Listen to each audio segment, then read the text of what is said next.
Hello everyone. Before we begin, like the video, subscribe to the channel, and tell me, where are you listening from? And what time is it for you? Now, let me tell you a story. I took the job in Sycamore Ridge because I needed the kind of quiet only a tiny mountain town could offer. After 10 years on the force in Phoenix, my nerves were frayed to threads. I was burned out, divorced, and had more nightmares than hours of sleep. So when an opening came up in Sycamore for a night patrol officer, I didn't even ask about the pay. I packed my bags and drove straight into the woods. It wasn't long before I learned how different things were out here. There were no shootings, no meth busts, no high-speed chases. My biggest call the first 2 weeks was chasing off a drunk elk that wandered into someone's backyard and got tangled in a string of Christmas lights. That kind of peace should have calmed me. But instead I started to notice something else. A weird kind of silence. Not the usual peaceful stillness you expect in a forest town. I'm talking about a loaded silence. Like the trees were holding their breath, like the ground was waiting. People here didn't talk much either, especially about the area past Route 7, near an old hiking trail, no longer listed on the official maps. The locals called it the Sink. At first, I thought it was just superstition. Every small town has its ghost stories. But that changed the night I got a call from dispatch just past 2 o'clock a.m.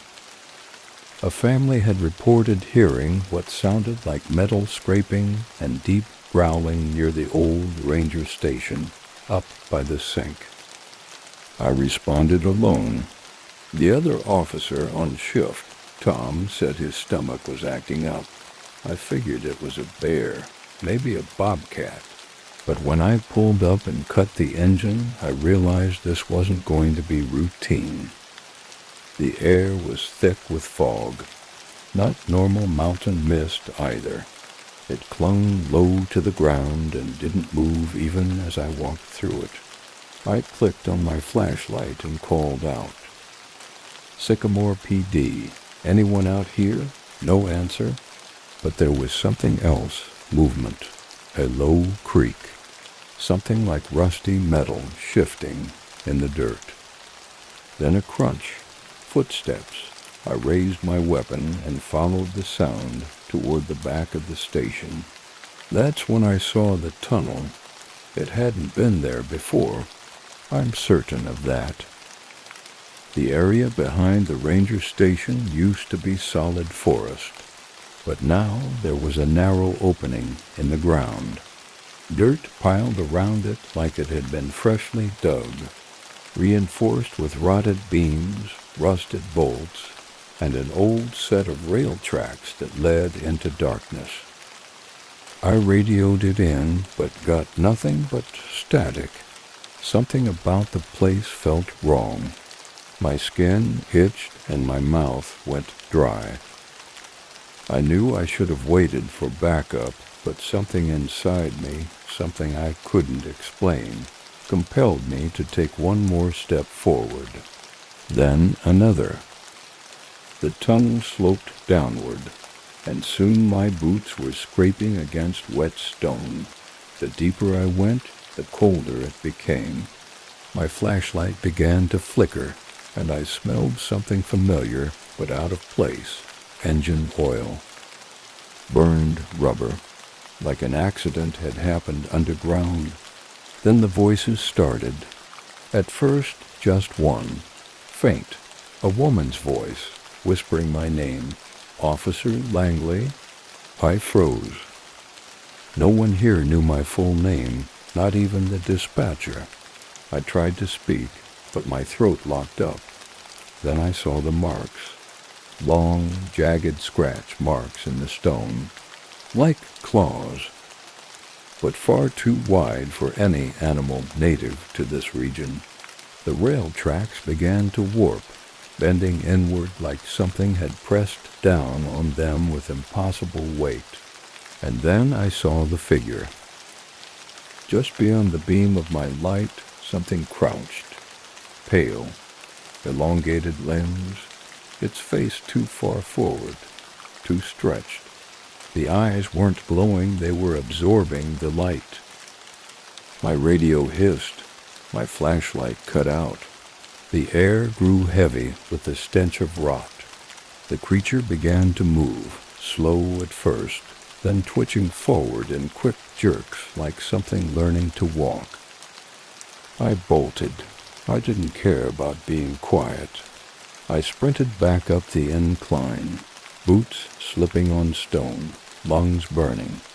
I burst into the open air and slammed the truck door behind me, hands shaking so badly I nearly dropped the keys. When I looked back, the tunnel was gone. Just dirt and pine needles where it had been. No rails, no scratch marks. Just quiet. I returned to the station shaking, and Tom was already there, white as a sheet. "I saw something," he whispered before I could even speak, "by my house.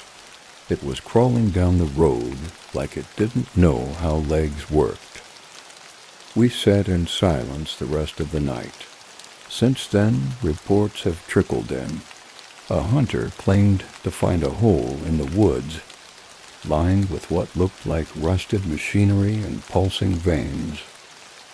A teenager said they saw a face peering out from the drainage grate under the bridge, its mouth full of nails.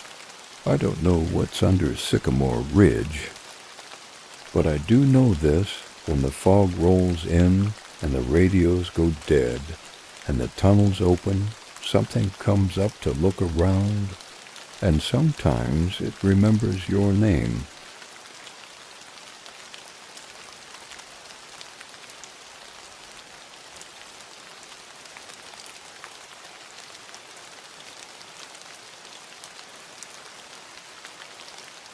I've been working forest patrol in the Missouri Ozarks for almost 7 years now. You learn early on to respect the woods out here. It's beautiful, sure, but it can also swallow you whole. Cell signal dies fast. Weather shifts in minutes. And the locals? Half of them think we're just tourists in uniform, and the other half think we're part of some secret government operation. I used to laugh at the conspiracy stuff until that night. It started like any other Thursday shift, slow, foggy, and way too quiet. I had the Western Ridge that night, near mile marker 19. That stretch of road doesn't get much foot traffic anymore. It's a narrow gravel pass that winds through state forest, mostly used by hunters and campers who want to be left alone. At around 10:40 p.m., I was sitting in the truck, sipping burnt coffee, flipping through a wildlife report, when dispatch buzzed in. "Unit 23, we've got a 911 relay. Unknown male caller." No name.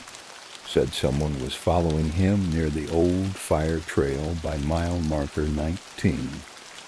Call dropped before we could get anything else. I frowned. That area hadn't been patrolled in weeks. The path washed out last month in a storm. But if someone was lost or being stalked, I couldn't ignore it. I radioed back. 23 copies.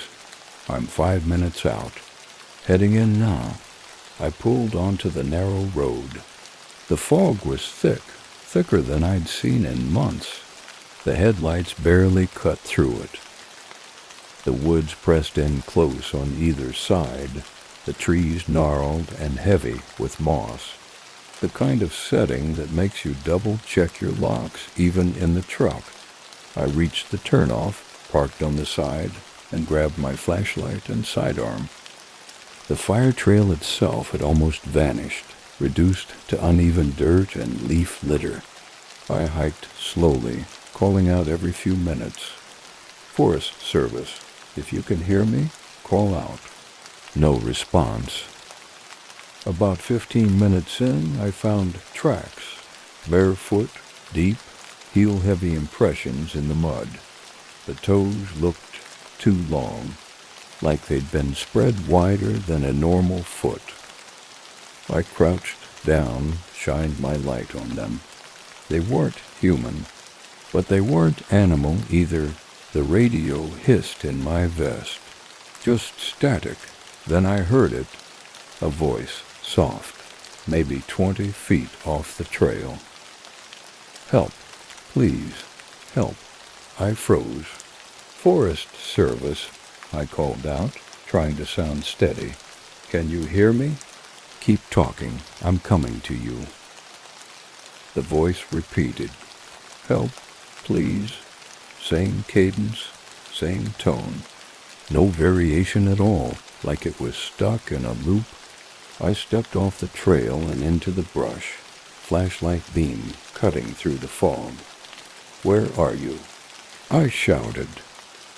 And then I saw him, a man standing about 10 feet away, shirtless, skin pale and damp, just standing there, perfectly still, his head tilted slightly, his mouth open. His eyes were wide, black, not like pupils, but like ink had been poured into the sockets. He said it again, lips barely moving. Help, please. Same rhythm, no emotion. I raised my flashlight. Sir, are you injured? He didn't blink, and then he moved.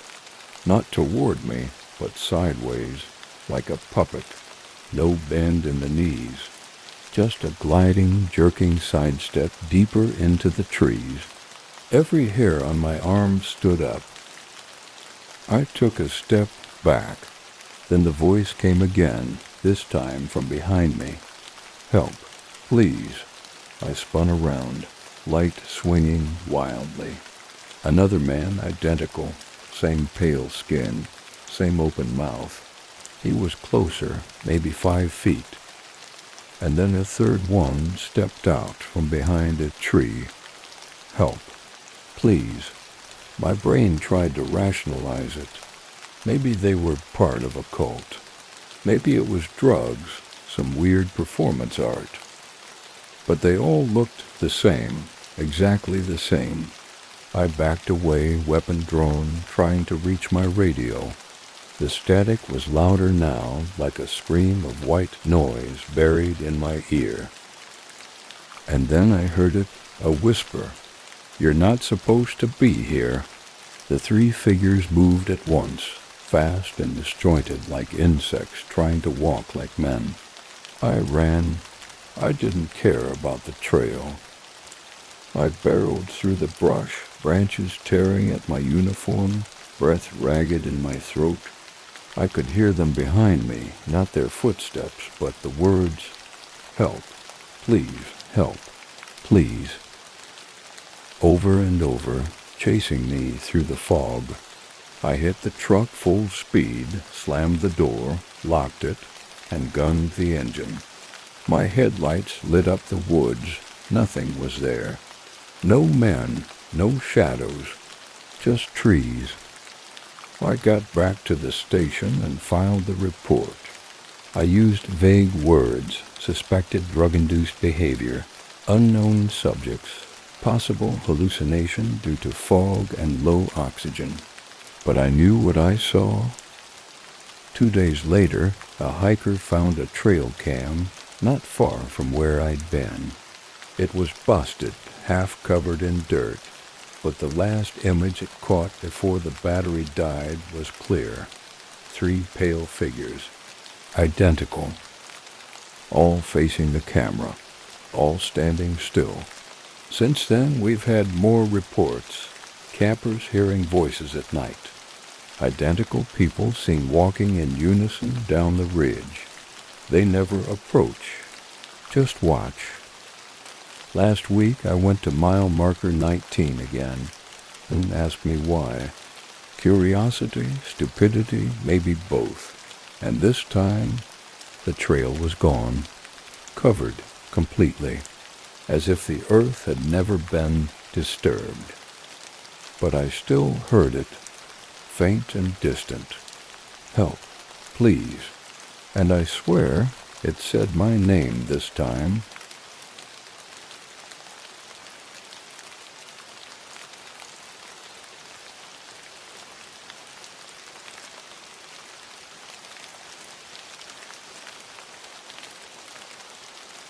I came back. I know how that sounds. After everything that happened last time, the whispers, the circling steps, the way the forest felt like it wanted me gone, I should have left it alone. I should have packed it all away in a drawer marked near miss and gone back to camping at state parks near civilization. But I didn't. Something about that trip kept pulling at me, like a thread I couldn't stop tugging.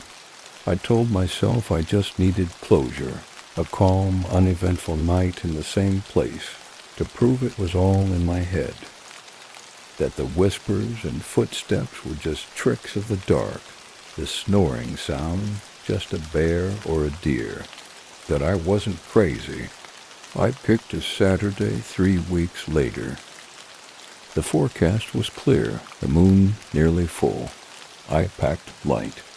One night, in and out. I didn't tell anyone where I was going. I don't know why. Maybe part of me knew it was a mistake. By the time I got to the site, the sun was already dipping below the tree line. The light slanted through the trunks in long golden shafts that made everything look dreamlike. Too quiet. The same clearing. Same trees. Same dead silence. I've pitched my tent in the exact spot as before, down to the way I tied the guy lines. It felt like retracing my own footprints. Everything was where I'd left it, even the ash ring from my last fire, now scattered and faded, like time had tried to erase it, but couldn't quite finish the job. I didn't build a fire this time. I wanted to keep things quiet, unnoticed. As darkness fell, I sat in the tent with my little lantern on, flipping through a book I wasn't really reading. My ears were doing most of the work, straining for anything familiar. Any rustle, any breath. For the first couple of hours, nothing happened. Just wind in the branches and the distant hoot of an owl. And then it came back. That sound, the slow, rhythmic breathing, like something sleeping, but it wasn't just a sound, it was moving again. Not in a circle this time. It felt like it was brushing the edge of the clearing, farther out. Still watching, I turned off the lantern. My fingers were shaking. The noise grew louder, then softer, like it was pacing the tree line, just out of sight. I stayed in the tent. I didn't move. I didn't breathe. I didn't even dare to unzip the flap. Then silence. Total, oppressive, intentional silence. The kind that presses on your skull like a held breath. That's when I felt the pressure. Not sound, not movement. Just this sense that something was right outside the tent wall. Inches away, watching, listening, and then it said my name, whispered, drawn out, like it was tasting the sound. James. I nearly screamed. I hadn't told anyone I was coming out here. The voice came again. James, come out. My heart pounded so hard, I thought I might pass out. I wanted to move, to grab my bag, my knife, my flashlight, but I couldn't. I was locked in place, trapped in my own skin. Then, just like last time, it stopped. Gone. No sound, no breathing, just the cold. I don't remember falling asleep. I must have passed out from pure exhaustion or panic. But when I opened my eyes again, sunlight was bleeding through the nylon. Pale, cold, early morning. The forest looked untouched, but I wasn't alone. There were footprints around my tent. Not boot prints, not animal, barefoot. Circling, pausing, then dragging as if something had crouched next to the tent, watching. And next to my bag, not moved, not open, was a small object, a pinnacone, wrapped in what looked like long strands of hair. I left it there. I didn't touch it. I packed everything else in under 5 minutes, haphazard, sloppy. I didn't care. I didn't look back. That was 3 days ago. And now, I don't think I left it behind. Because last night, back in my apartment around 2 a.m., I woke up to the sound of breathing. It wasn't mine. It was coming from the corner of the room. No one was there, but I swear to God, it whispered my name again.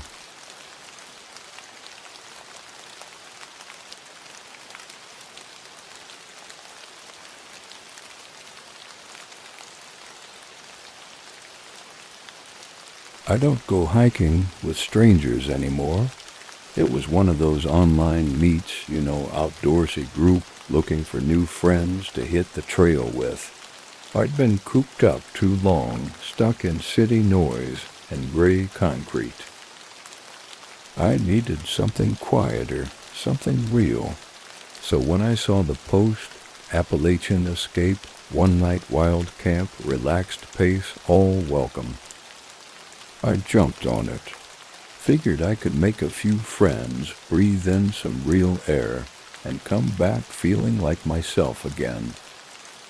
5 of us met at the trailhead.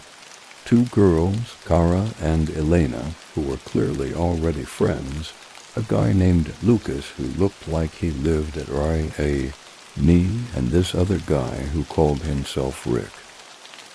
Rick was the one who organized the trip. Tall, built like someone who chopped wood for fun, wore this red flannel that looked too clean, too perfectly wrinkled like it was part of some woodsman cosplay. But what really stuck out was the smile. Rick smiled too much, not in a charming or goofy way, more like he smiled when people weren't even talking to him, when no one said anything funny, when nothing was happening at all. You'd glance over mid-hike, and there he was, just grinning at the trees like he knew something the rest of us didn't. The hike was decent. We followed a lesser-known spur trail off the main Appalachian path. Narrow, steep, not well marked. But Rick knew it by heart. Kept saying stuff like most folks don't know this part even exists. Elena made a joke about that, sounding like how horror movies start. We all laughed, except Rick. He just grinned wider. The place we camped didn't look like a campsite. No fire ring, no flat tent clearings, just a sort of wide hollow between trees that leaned at weird angles, like they were turning away from something. By the time we set up our tents, the light was slipping fast. Rick built a fire, fast, no fumbling, like he'd done it 1,000 times, and we all gathered around it. Conversation wandered from backpacking stories to true crime to ghost sightings, and Rick mostly stayed quiet. But every now and then he'd chime in with these weird one-liners, like when Cara talked about how her GPS once glitched for an entire hour in the Smokies. He said, "Yeah, that happens. The land here doesn't always want to be mapped." Or when Elena joked that bears were her biggest fear, Rick said, "Bears don't do what people do out here." I remember that one in particular because after he said it, No one responded. Not a single sound. It was like the fire sucked the air out of the group for a moment. Even the wind stopped. Then he smiled again, big and wide. It was around midnight when I heard him outside my tent, just pacing boots, crunching twigs, then stopping, then crunching again, pausing. I sat up, flashlight in hand, heart thudding in my ears. I told myself he was probably just checking on the fire, or maybe taking a piss, but the footsteps didn't head toward the fire. They kept circling, quiet, slow, like he was trying not to be noticed. Then I heard breathing right behind my tent, slow, measured, right against the fabric. I held my breath, then the whisper, "You sleepin' all right in there?" It was Rick's voice, but it was wrong, like someone imitating Rick, too smooth, too cheerful, the way a mascot talks to kids. I didn't answer. He stayed there for a long moment, breathing, then walked off into the woods. I didn't sleep after that. Come morning, Rick was already up, sitting by the dead fire, still smiling, said he went for a walk. I didn't say anything, didn't ask why he was by my tent. I just packed up as fast as I could. Kara and Elena looked uncomfortable too. Lucas had dark bags under his eyes. No one said much. We just wanted to get back to the cars. Rick insisted we take a different way out. Said it was shorter, more scenic. I told him I'd stick to the main path. Lucas quickly agreed. The girls hesitated, then joined us. Rick looked disappointed, just for a second, then smiled again and said, "Suit yourselves. I'll see you around." He turned and disappeared into the trees. That would have been the end of it. But that night, back home, I got a message from Kara. Just a screenshot. A missing person post from 2 years ago. Different name, same face, Rick ... same flannel. Same grin.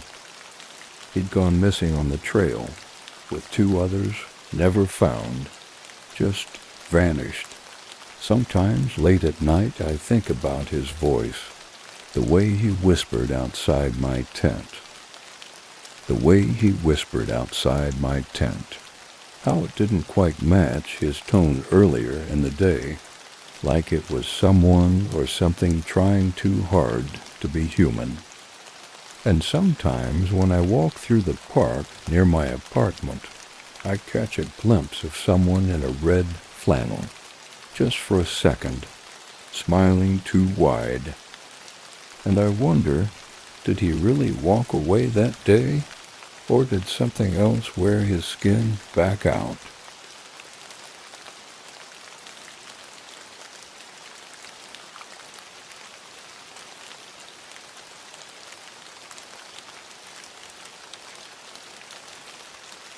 I work with a small geological survey crew. 3 of us, me, Nathan, and our site lead, Doyle, got a contract to inspect and catalog some sinkhole-prone land near a ghost town in southern Kentucky. The area had been bought up by a mining corporation years back, but was abandoned before they ever got around to digging, or so we were told. It was supposed to be a routine 2-week job. Soil sampling, seismic readings, drone maps. Camp in the field, get paid well, and go home. Easy. Except it wasn't. Because about 3 days in, we found the shaft. It wasn't marked on any of the survey maps, which was already strange. It was roughly 15 feet across, tucked behind a cluster of limestone outcroppings and half covered in brambles. From the edge, I remember feeling like I was looking down a throat, just perfect black, swallowing the beam from my flashlight like it was thirsty. There was a ring of broken rock surrounding the hole, some of it chipped like it had been drilled or blasted. But the edges were old, mossy. This place had been disturbed before, a long time ago. Nathan didn't like it from the start.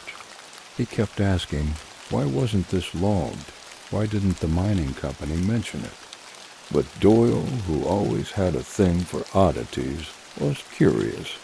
He thought maybe it was a collapsed shaft or a natural cave that the company missed. He wanted to mark it and come back with gear. We were supposed to be professionals, but curiosity has a way of swallowing common sense. The next morning, Doyle had already rigged a climbing rope down into the shaft. Said it was maybe 30 feet to the bottom, stable rock all around. We were just going to look, he said. No spelunking, no deep diving. In and out. Nathan refused. I hesitated, but I went anyway. I should have stayed topside. The rope creaked as we descended. My breath echoed in the shaft like it didn't belong to me. The walls were rough but dry. It felt wrong how still the air was, how quiet. No wind, no insects. Just the sound of our boots against stone and the rope sliding through our gloves. We landed on a ledge that fed into a larger chamber, maybe 30 by 40 feet. The moment we stepped off the rope, our lights caught strange marks along the walls. Not carvings, not quite. More like erosion in shapes that looked almost intentional. Angled spirals, deep grooves that curved like teeth. And there were bones, piles of them. Not fossils, recent, deer, raccoons, some I couldn't identify, and something else at the far end of the chamber, a narrow passageway descending into blacker black. My instincts screamed that whatever brought those animals here hadn't been human, or at least wasn't anymore. Doyle wanted to press deeper. I wanted out. He went in alone, said he'd only be 10 minutes, tops. I waited at the base of the rope. I kept my flashlight on the tunnel's mouth like it could protect me. Minutes passed. Then the sound, like rocks grinding against bone. Low and constant. Then Doyle's voice. Except it wasn't right, ... too calm. Too slow. Come see. You need to come see this. I called out, said we were done, said we were going back up, ... He repeated it. Same words, same tone. Come see. You need to come see this. But this time the voice was closer, too close. And when I turned, Doyle was standing at the tunnel mouth, arms slack at his sides. His face was blank, pupils dilated. His skin was pale, dusted with something gray and powdery. He moved like his joints were loose, like a puppet. I stepped back. He smiled at me, too wide. Wrong. I saw it, he said. It showed me. Then he tilted his head like he was listening to something deeper inside the rock, and said, Now I want to show you. I bolted for the rope and climbed like my life depended on it, because I think it did. He didn't follow, but I heard him whispering. Even as I cleared the rim and rolled onto the surface, I could hear him. Whispers that sounded like they were coming from the stone itself. Nathan helped me to my feet. I couldn't even speak at first, just gasped and pointed. We tried calling Doyle on the radio, nothing. We waited an hour, then another. Eventually, we pulled up the rope. He never came out. We marked the location, flagged it as a hazard, and packed up camp. We didn't talk much on the ride back. It's been 6 weeks. The company sent in a follow-up crew, but their report said the shaft didn't exist, that the land was solid.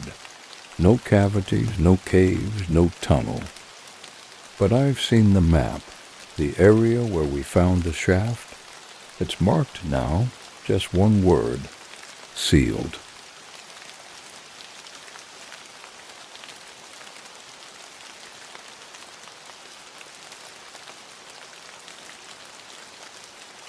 I was working maintenance at a decommissioned research outpost in Utah.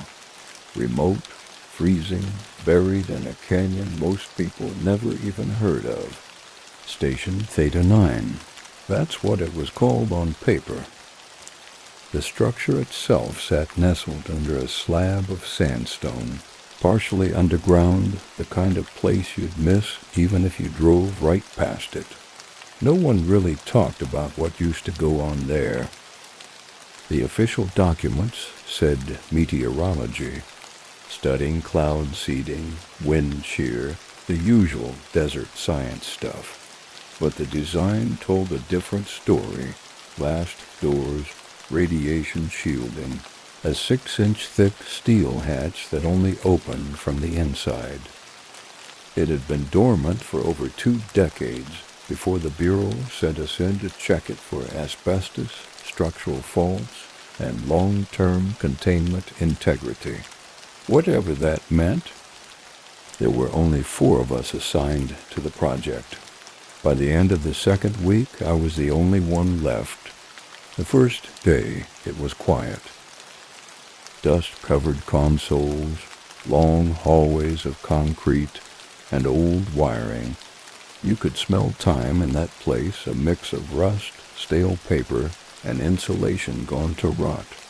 Our camp was set up in the front antechamber, just beyond the airlock. Bunk beds, portable heat lamps, a generator we hauled in ourselves. There were no windows, no signal, no outside contact unless you climbed out and hiked to the top of the canyon ridge. I didn't mind it at first. I liked the quiet. Felt like the world couldn't get in. But around day 3, I started hearing things in the vents. It started subtle, like shifting metal, maybe a draft pulling through somewhere deeper in the walls. I figured it was normal, old facilities grown. But then I started noticing a pattern. The sound would start right after lights out. A soft click, like a switch being thrown, followed by what I can only describe as breathing. Low, rhythmic, inside the ductwork. I wasn't the only one who heard it. Marco, one of the junior techs, asked me if we had rats. I joked that they'd have to be the size of mountain lions to echo like that. By the end of the week, he wasn't joking anymore. The facility had deeper levels, locked ones. Level 4 had been sealed before we arrived. Rusted gate, biometric locks fried decades ago. No one was supposed to go down there. Our orders were strictly level 1 through 3, all surface-facing. The rest, archival clearance pending. That's what the clipboard said. On day 6, Marco found the keycard. It wasn't ours. It looked old. Different logo stamped on the plastic, something black and angular. Not the Bureau's. I told him to hand it over. He said he would. Next morning, he was gone. We searched all over the place. No note, no signs of forced entry. Nothing on the security cams. They'd mostly rotted away, cables chewed through by time. His bunk was empty, his flashlight missing, but his boots were still beside his cot. The generator was untouched, but the lock on level 4, open. Not broken, just unlocked. We didn't go in. Not yet. That night, the breathing in the vents came back. Louder now. faster. I swear to God I could feel it above me, not air, but lungs, moving, crawling through the shaft work like it had a purpose. Ryan, the crew lead, tried to brush it off, sighed maybe Marco had a psychotic break, that maybe he'd walked out into the desert. We all knew that was crap. The heat signature alarms on the airlock didn't go off. No one left. Not the way we came in, at least. Something else had taken him. From below, on day 8, Ryan went down to level 4, said he was done guessing, took 2 lanterns, a climbing rope, and the key card, told me and Lexi to monitor from topside in case something shifted. He didn't come back. 2 hours passed. Then 4, we tried radioing him. Nothing but static. Then around hour 5, Lexi started screaming. I rushed into the hallway and followed her panicked sobs to the kitchen module. She pointed to the vent over the sink. Something was moving behind the grill. Not a rat. Not a squirrel. A hand, thin, too long. Skin stretched and waxy, like it had dried out decades ago but was still moving. It twitched once and then vanished back inside. We left the facility that night, camped outside under the stars like it would protect us. We should have run then, but in the morning, Lexi insisted we had to find Ryan, that we couldn't just leave them behind. I agreed. Part of me still clung to logic. That maybe there was a gas leak down there, maybe they got trapped or sick or hurt. We re-entered at dawn. Station Theta 9 didn't smell the same anymore. Level 4 wasn't as deep as we thought. Just one long staircase, then a descending ramp carved into raw stone. Concrete stopped halfway down. Beyond that it was a cave, natural at first, then man-made. Like someone had built a hallway from rock, carving symbols into the walls. Geometric, fractal-like, impossible to follow. The deeper we went, the harder it became to breathe, not from lack of air, but from pressure. Like the facility itself didn't want us there. The lights flickered the farther we got from the surface. Then we found the room, a circular chamber, 15 feet wide, 20 high. In the center, a pit, not unlike a well. No railing, no warning tape. Just a void carved into the ground. Ryan's radio lay beside it, covered in something black. Lexi called out for him, voice cracking. Echoes bounced unnaturally off the stone, like something was repeating her words, but wrong.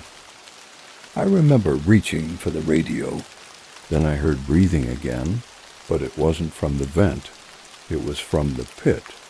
Deep. Patient. Then something answered. A second breath, slower, larger.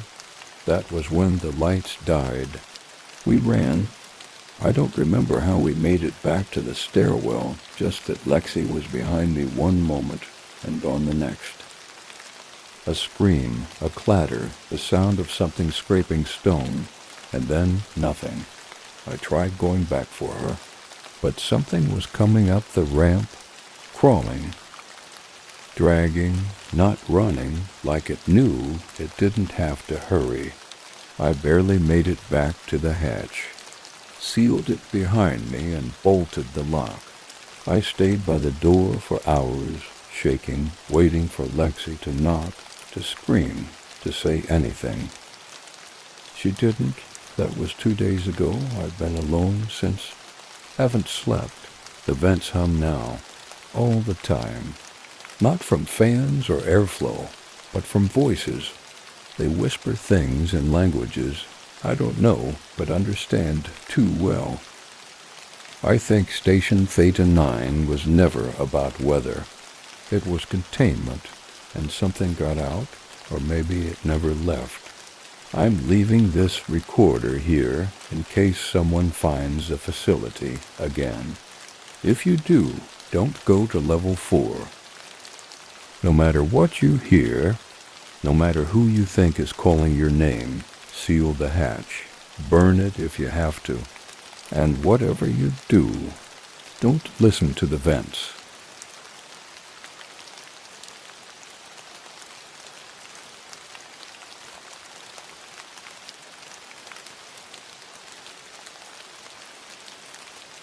I ordered the dash cam that night, overnight shipping.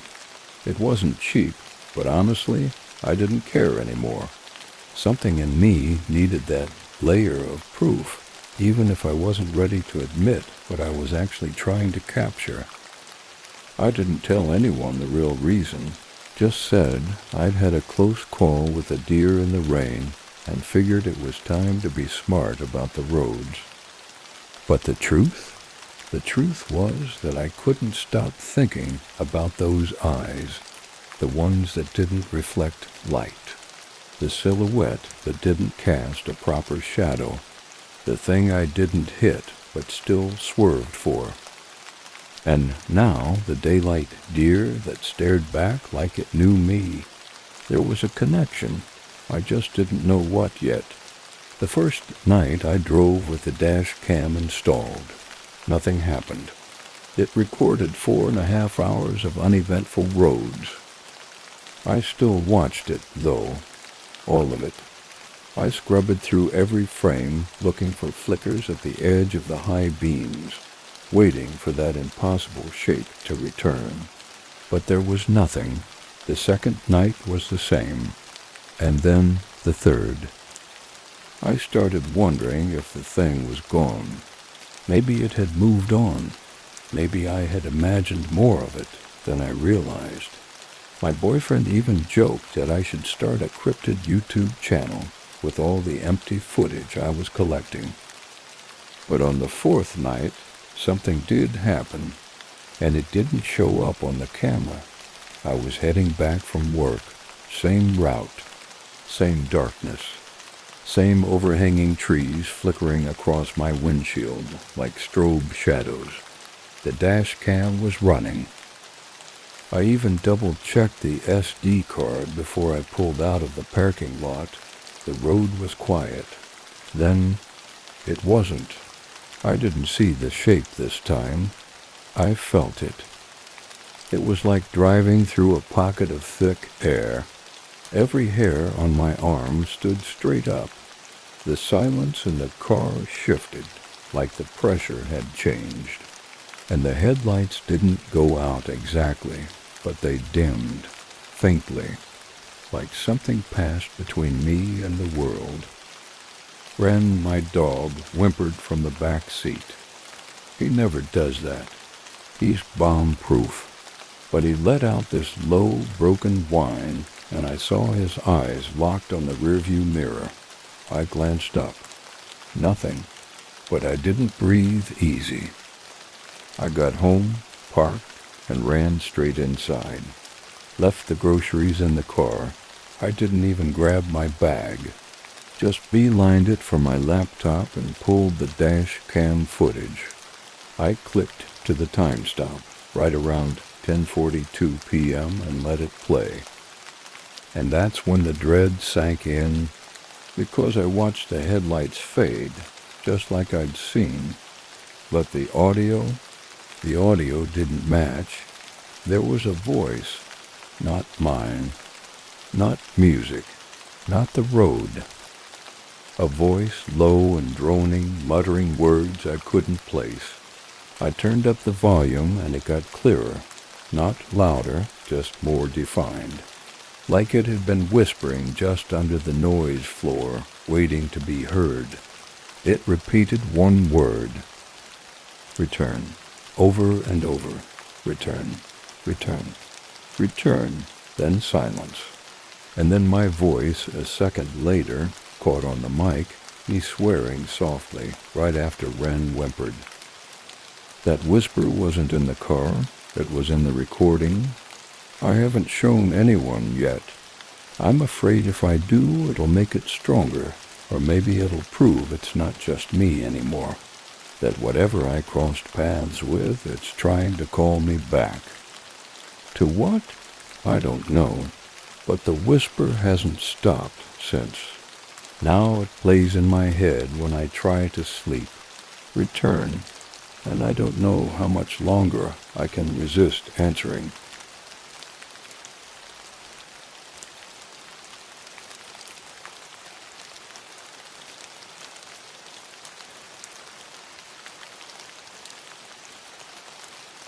I didn't want to house sit, not really, but when my cousin Haley asked, she looked desperate, and I owed her too many favors to say no. Her house sat on the edge of a little town in northern Idaho remote, enough that the roads had no names, just signs that pointed vaguely east and hoped for the best. It wasn't the kind of place that showed up on GPS. She warned me the Wi-Fi sucked, and the power flickered when storms rolled in, but she insisted it was cozy once you got used to the quiet. I figured a few nights alone in a cabin would be good for me. Space to think, reset, maybe even sleep without waking up 5 times a night. The first day passed easy enough. I stocked the fridge, read for a bit, walked around the edge of the property.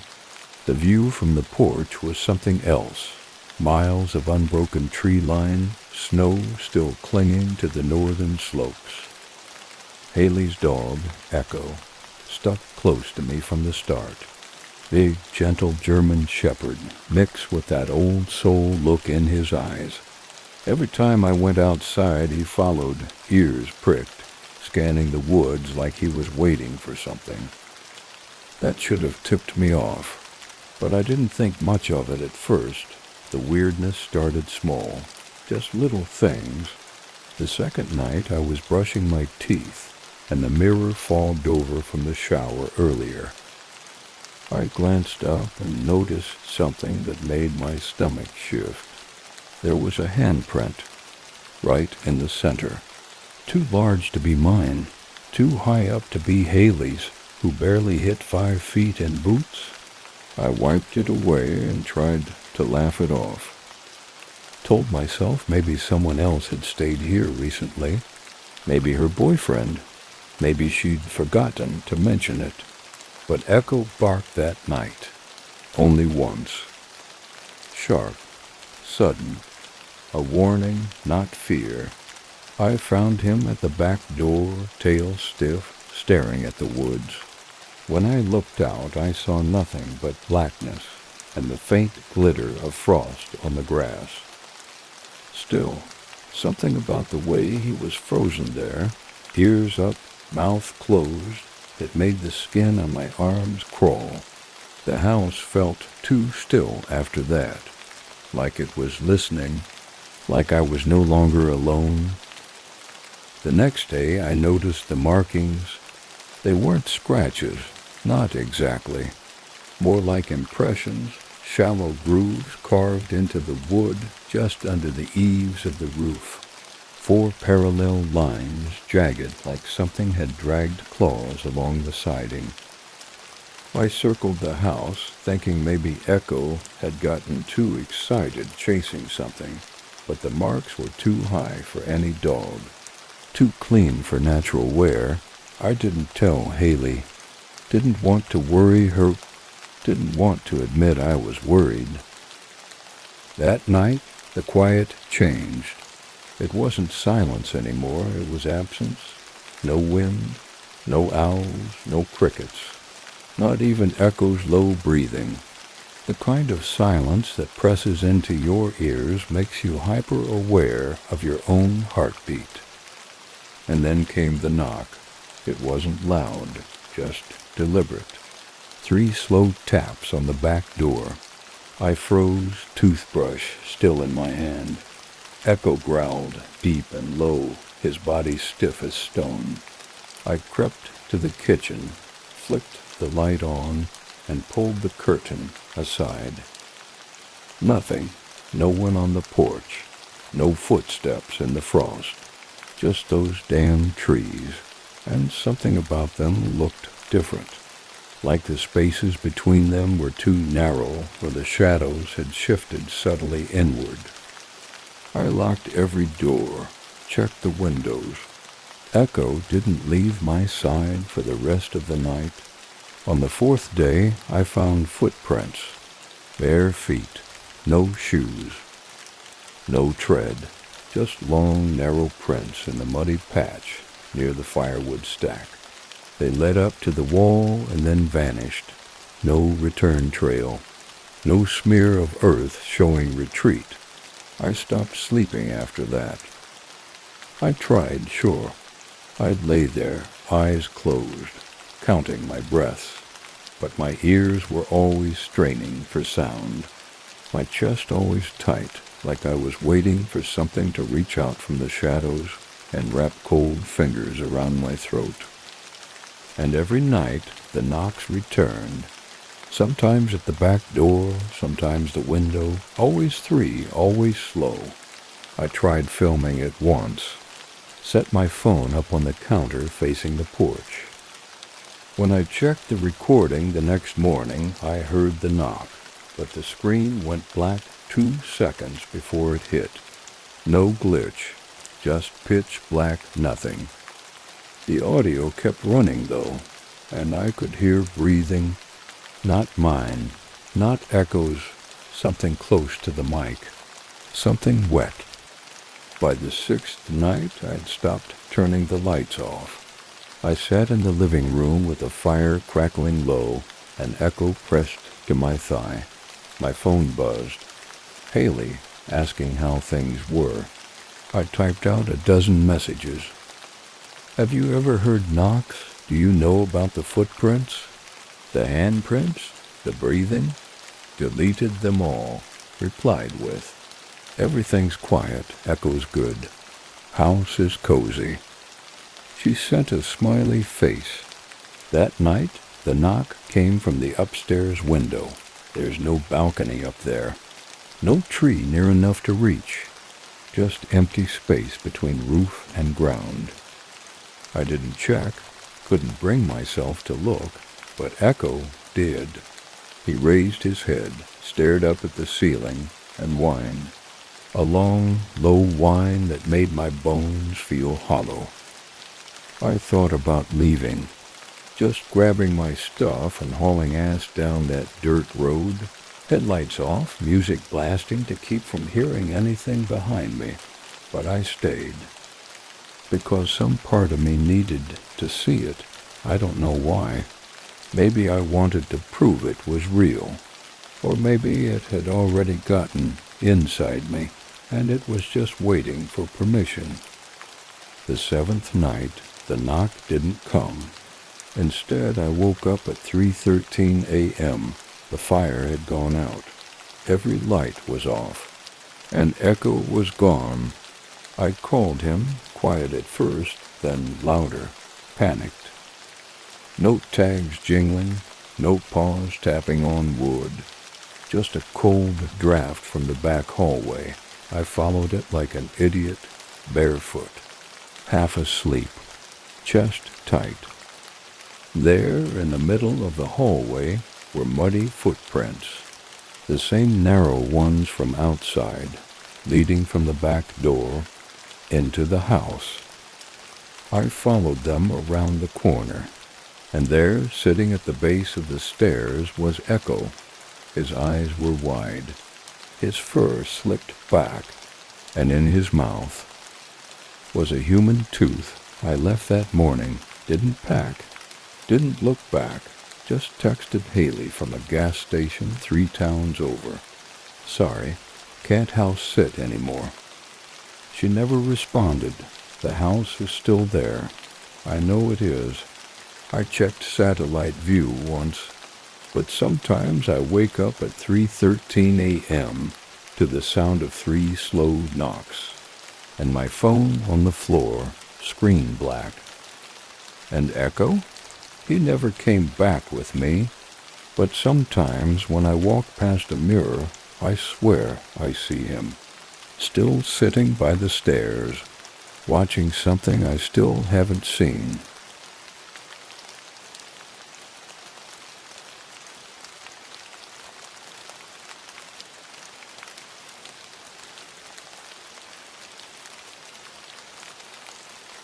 I never expected anything strange from my uncle's farm.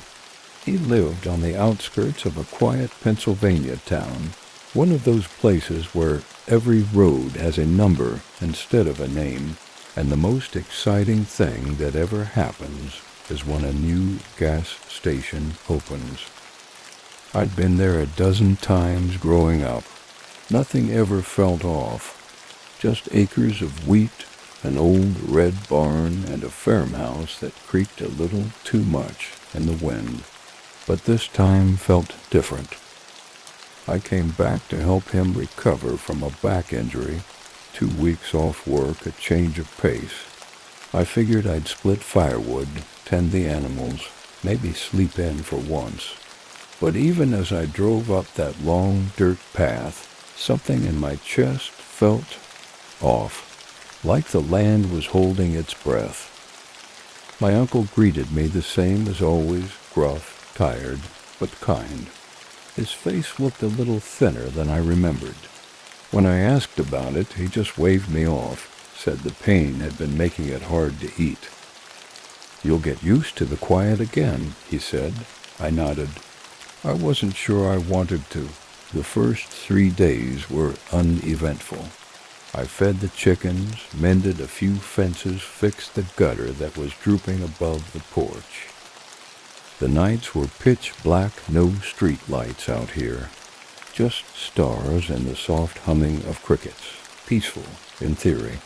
But it didn't feel that way. The silence was too heavy. There were no coyotes yipping in the distance. No owls. No wind through the corn. Just stillness, like the whole farm was listening. On the 4th night, I heard it. Just after midnight, while lying in bed, I caught a faint sound from the back fields. It didn't repeat. It was soft, wet, like something dragging across dirt. I sat up, unsure if I'd imagined it. Echoes are strange out there. Sound travels differently across open land. But Echo, my uncle's dog, same name, weird coincidence, started growling at the bedroom door. Low, rasping, not the sound he makes when he's spooked. It was the sound he makes when something's too close. I got up, heart pounding, and slowly peeked through the curtains. Nothing. Just wheat bending gently in a wind I couldn't feel. The next day I walked the property.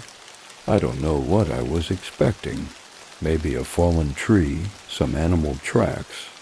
But what I found didn't fit. A circle. Perfect. About 8 feet across. Flattened into the wheat, like something impossibly heavy had pressed straight down from above.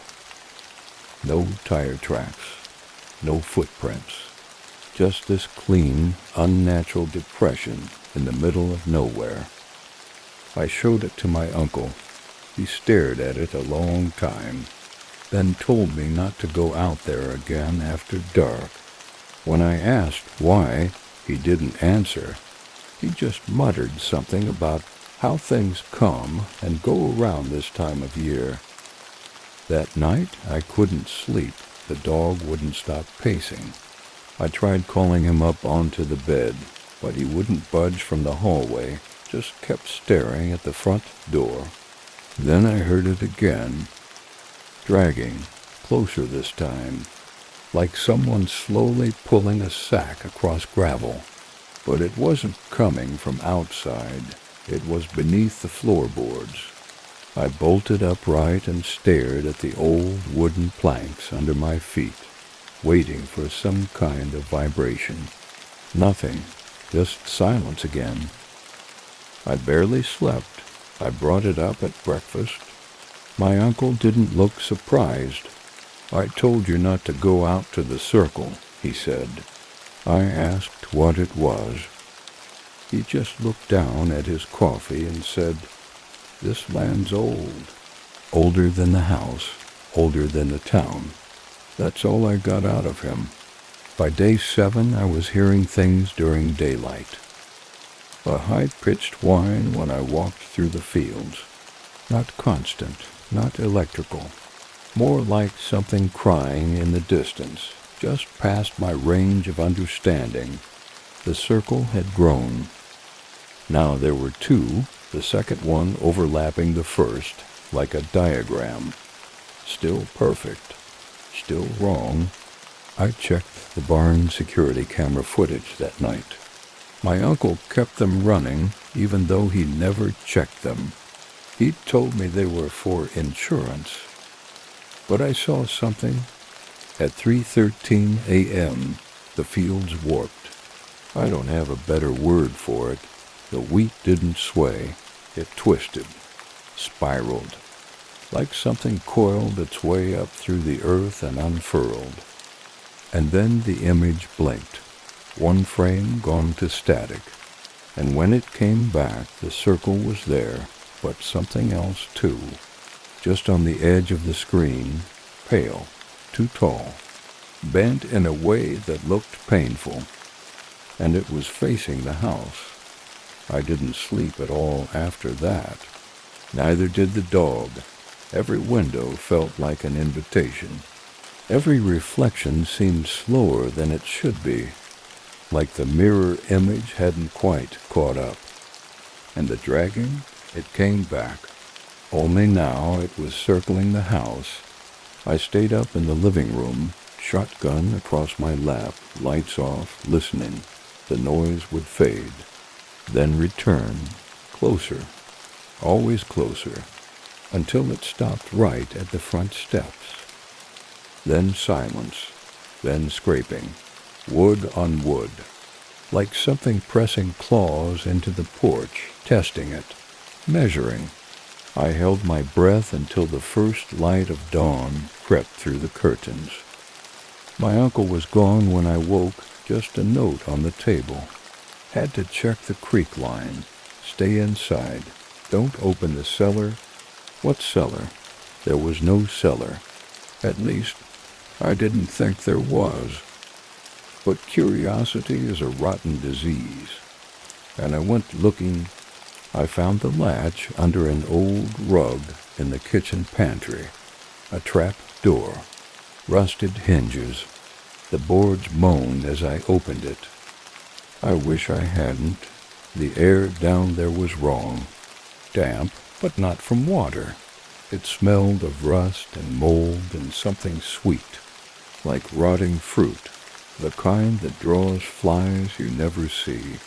I didn't go down, just shined my flashlight and called out.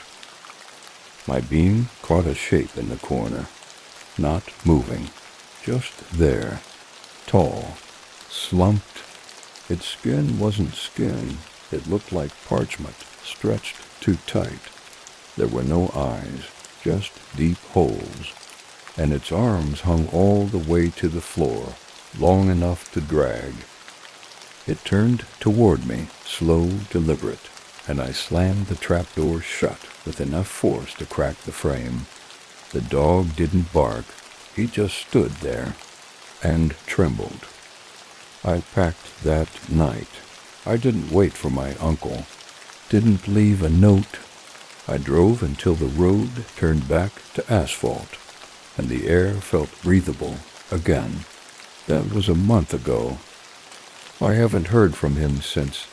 The local sheriff said he probably got lost in the woods, and that it happens more than you'd think. They haven't found him. But last night I woke up at 3:13 a.m. There was a knock on my apartment door, 3 slow taps, and a smell in the air. Sweet, like rotting fruit. And when I checked my phone, the screen blinked to static, just for a second.